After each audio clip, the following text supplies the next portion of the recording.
the carried interest provision. This is something this is a loophole that President Trump promised again and again and again to close.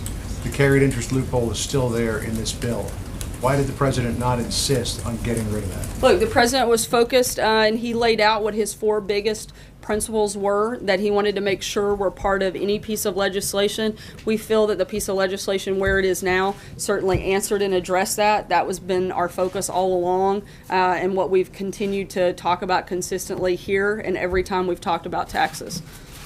The president has said that this tax bill is going to cost him a fortune.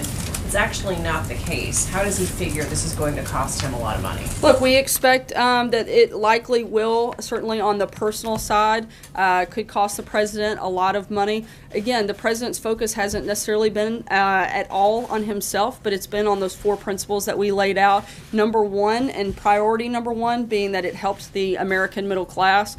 We know that this bill does that, and that's one of the biggest reasons that the president has supported it, been engaged, and will look forward to signing it hopefully in the coming days. But he's going to benefit from pass-through deductions, top rate tax reduction, estate tax exemption is doubled. He's going to make money on that.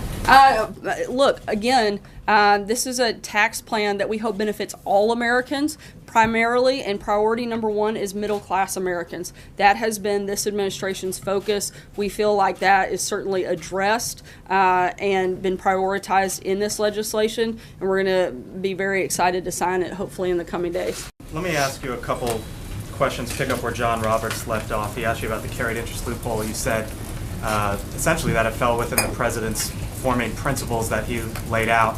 How is keeping the carried interest loophole, or at least a portion of it, good for the middle class?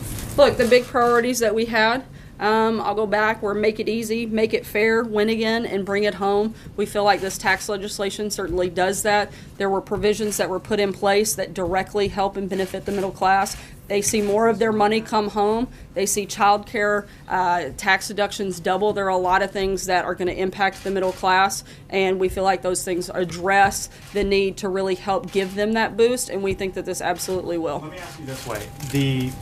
An individual who makes roughly $83,000 would pay about 24% with their rate.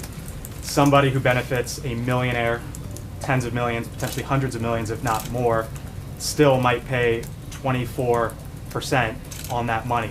Does the White House believe that somebody who makes $83,000 paying as somebody who's potentially hundreds of millions, do you guys believe that is fair?